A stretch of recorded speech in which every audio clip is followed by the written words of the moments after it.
नमस्ते सभी को। फ्यूचरस्टोन कैपिटल में आप सभी का स्वागत है। मेरा नाम है सार्थक गुप्ता। अब 3 दिन से इन्वेस्टर्स बहुत ही राहत की सांस ले रहे हैं, और राहत की सांस ले भी क्यों ना, मार्केट 3 दिन से बढ़ रहा है और पोर्टफोलियो लोगों को अब ऊपर दिखने लग गया है। अगर मैं किसी भी इंडेक्स की बात करूं तो small cap index, mid cap index, Nifty, bank Nifty सभी बहुत अच्छा परफॉर्म कर रहे हैं हमारे। अगर मैं आज की भी बात करूं तो आज भी बहुत ही पॉजिटिव क्लोजिंग हुई है, और उसमें जो 2 लीडर्स रहे हैं वो हमारा mid cap and small cap index हैं। अगर मैं फिगर्स की बात करूं तो निफ्टी स्मॉल कैप इंडेक्स लगभग 2% अप था। CNX मिड कैप इंडेक्स सबसे अच्छा परफॉर्म किया, करीबन 2.5% अप रहा वो। और अगर मैं निफ्टी की बात करूं तो वह पॉजिटिव रहा, कम था लेकिन पॉजिटिव रहा, लगभग 70 पॉइंट। बैंक निफ्टी लगभग 400 पॉइंट ऊपर था। तो बहुत ही अच्छा मार्केट हो रहा है। साथ ही में अगर मैं कल की बात करूं यानी कि 18 मार्च की बात करूं तो एक महीने के बाद यानी कि 18 फरवरी से अब 18 मार्च में पहली बार नेट बाइंग आई है FIs के द्वारा, लगभग 695 करोड़ की। और आज का मार्केट देखने से भी ऐसा लग रहा है कि शायद से बाइंग सस्टेन करे और आज भी हमें FIs की बाइंग देखने को मिले, जो कि डेटा अभी शाम तक अपडेट हो जाएगा। अगर ऐसा ही चलता रहा तो हम मान सकते हैं कि अब FIs वापस आने लग गए हैं और मार्केट अब बॉटम करने लग गया है, और अब हमारा टाइम आ गया है इन्वेस्ट करने का।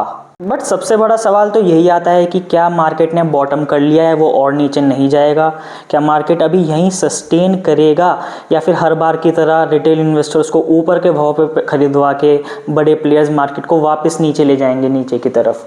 ये जानने के लिए मैं आपको एक बार चार्ट्स की तरफ लेके चलता हूँ, वहाँ समझते हैं कि क्या सिनेरियो है अभी के लिए। तो अब हम चार्ट्स पे आ गए हैं, और चार्ट मैंने लिया है निफ्टी मिड कैप 100 इंडेक्स। तो सबसे पहले टेक्निकल एनालिसिस में एक आ जाता है कि अगर कोई भी स्टॉक अप ट्रेंड में है तो वो बनाएगा higher highs and higher lows, और अगर कोई भी स्टॉक डाउन ट्रेंड में है तो वो बनाएगा lower highs and lower lows. एक बार मैं आपको बनाकर दिखाता हूँ तो कैसे होगा। अगर कोई अप ट्रेंड में जा रहा है तो कैसे करेगा, हाई बनाएगा, एक हायर लो बनाएगा, देन अपना जो प्रीवियस हाई है उसको तोड़ेगा, फिर एक अपने जो पिछला लो है उससे नीचे, उससे थोड़ा सा ऊपर लो क्लोज करेगा, देन एक हायर हाई बनाएगा, higher low, higher high, higher low. अब अगर मान लो उसको ट्रेंड को डाउन ट्रेंड में जाना है तो वो क्या करेगा, वो अब अपना नया हाई तो बनाएगा नहीं, या फिर बना भी सकता है, नो डाउट बाद में नीचे आ जाए, लेकिन जनरली क्या होता है कि वो एक लोअर हाई बनाएगा और एक लोअर लो बनाएगा, लोअर हाई बनाएगा, लोअर लो बनाएगा। यानी कि अब अपने जो प्रीवियस लोज हैं उनको वो तोड़ता जा रहा है, और अपना जो लोज हैं वो लोअर हाइज बनाए जा रहे हैं। यानी कि यहाँ पे हाई था, फिर उसने नीचे एक और हाई बनाया, और अब वो वापस नीचे एक हाई बना के ऐसे ऐसे डाउन ट्रेंड चलेगा। तो अगर हम करंट सिनेरियो देखें तो करंट सिनेरियो क्या था, डाउन ट्रेंड। यानी कि जब मार्केट ऊपर जा रहा है, फिर नीचे आ रहा है, फिर लोअर हाई बना रहा है, लोअर लो बना रहा है, फिर लोअर हाई, फिर लोअर लो, फिर लोअर हाई, फिर लोअर लो, ऐसे करते करते मार्केट चल रहा था। ठीक है, लेकिन अब मान लो कि डाउन ट्रेंड में है मार्केट, तो डाउन ट्रेंड को अब अप ट्रेंड में हम कैसे लेके जाएंगे? तो 2 तरीके हैं इसके लिए। या तो अब जैसे ये लो है, या तो ये अपना प्रीवियस हाई तोड़ दे एंड देन एक हायर लो बना के ऊपर चले जाए। ठीक है, तो इससे क्या होगा कि इसने अपना हाई भी बनाया, हायर हाई बनाया एंड देन हायर लो बना लिया, यहाँ पर हायर लो। एक तरीका ये हो गया। और दूसरा तरीका क्या हुआ, जो कि अभी मार्केट कर रहा है, शायद से हो सकता है कि अभी वो अप ट्रेंड की तरफ जा रहा हो, और वो है कि उसने एक लोअर हाई बनाया, लेकिन अब क्या किया, अपना जो पिछला लो था उससे हायर लो बनाया। यानी कि हाई, अभी नया हाई नहीं बनाया लेकिन अभी एक नया हायर लो बन गया है। तो अब क्या हो सकता था, अब अगर उसे अप ट्रेंड में कंटिन्यू करना है तो ये जो अपना प्रीवियस हाई है ना, इसको ये तोड़ेगा, then higher lows higher high बनाएगा। तो अभी अगर हम मार्केट में देखें तो क्या हो रहा है, अगर आप मिड कैप इंडेक्स को देखो तो अभी क्या हो रहा है हम देखते हैं। यहाँ पे अगर आप गौर करें तो इसने, मार्केट ने अभी एक लोअर लो, लोअर हाई, लोअर लो बनाया, एक लोअर हाई बनाया, पर अब क्या देख रहे हैं हम कि अब मार्केट ने एक हाई बनाया है, लोअर हायर लो बनाया है। यानी कि एक लो था, अब इसने हायर लो बना के जो अपना प्रीवियस हाई था उसको भी तोड़ दिया।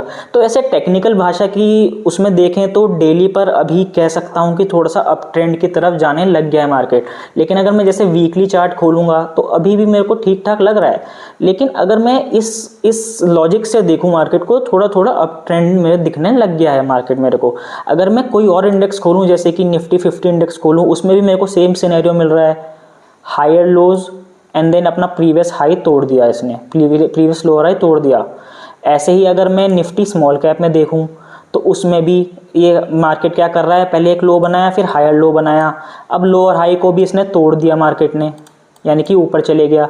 तो अब अगर इसको आगे कंटिन्यू करना है, अगर हम समझते हैं कि मार्केट अभी और ऊपर जाएगा, तो मार्केट कैसे बिहेव करेगा, कैसे करना चाहिए। इसने ये नया हाई बनाया, अब ये एक हायर लो बनाएगा, फिर हाई बनाएगा, फिर हायर लो बनाएगा, या थोड़ी टाइम साइडवेज रह सकता है, फिर ऐसे ऐसे जनरली जाना चाहिए। लेकिन अगर अगर हम मान के चलते हैं कि अब वापस डाउन सेलिंग आएगी, तो कुछ नहीं होगा, फिर तो डायरेक्ट यहाँ पे आएगा, ऐसे नीचे जल के वापस नीचे शुरू हो जाएगा। तो हम इस एक मतलब बेसिकली हमें एक साइन मिल चुका है कि शायद से मार्केट अब बॉटम कर गया है थोड़ा, क्योंकि अब एफआईज ने भी अब बाइंग करना शुरू कर दिया है। पर मेन इशू वो आता है कि क्या अब आगे जाके कॉर्पोरेट अर्निंग्स अच्छी आएंगी, क्योंकि मार्केट बेसिकली एक कॉर्पोरेट अर्निंग का ही एक मेजरली फंक्शन है कि अगर अर्निंग्स अच्छी आ रही है कंपनी को, तो साधारण सी बात है कि मार्केट बढ़ेगा। और अगर जियोपॉलिटिकली चीज़ें ठीक हैं, टैरिफ्स वगैरह इतने नहीं लगते, इंडिया की ट्रेड डील हो जाती यूएस के साथ, तो एक बहुत ही अच्छा सिनेरियो हो सकता है इंडिया के लिए। तो एज ए इन्वेस्टर क्या अभी इन्वेस्ट करना चाहिए कि नहीं? जी हाँ, बिल्कुल करना चाहिए। एसआईपी तो हमेशा ही कंटिन्यू रखनी चाहिए। पर क्या मैं कहूँगा कि लमसम अभी इन्वेस्ट करना शुरू कर दे जिन्हें एसआईपी नहीं करनी इन्वेस्टर्स को, तो हाँ अभी थोड़ा वेट कर सकते हैं, या फिर छोटी छोटी क्वांटिटी में बाइंग कर सकते हैं। ये कोई एडवाइस नहीं है। मैं अगर पर्सनल अपनी बात करूँ तो हाँ, इस लॉजिक से मैं खुद भी थोड़ा थोड़ा लमसम बाइंग करने लग गया हूँ बॉटम की साइड, जहाँ मुझे लग रहा है। लेकिन अभी भी इन्वेस्टर थोड़ा वेट कर सकते हैं, या फिर थोड़ा थोड़ा करके इन्वेस्टमेंट अपना चालू कर सकते हैं। और हाँ, अगर आपको वीडियो बहुत पसंद आ रही हो तो वीडियो को लाइक ज़रूर करिएगा, अपने फ्रेंड्स के साथ शेयर ज़रूर करिएगा, और चैनल को सब्सक्राइब ज़रूर करिएगा, क्योंकि मैं ऐसे इंटरेस्टिंग वीडियोस रेगुलरली बनाते रहता हूँ। और हाँ, अपने डाउट्स मुझे कमेंट सेक्शन में ज़रूर बताइएगा। मैं नेक्स्ट वीडियो में उन डाउट्स को इस वीडियो में लेने की पूरी कोशिश करूँगा। Thank you so much.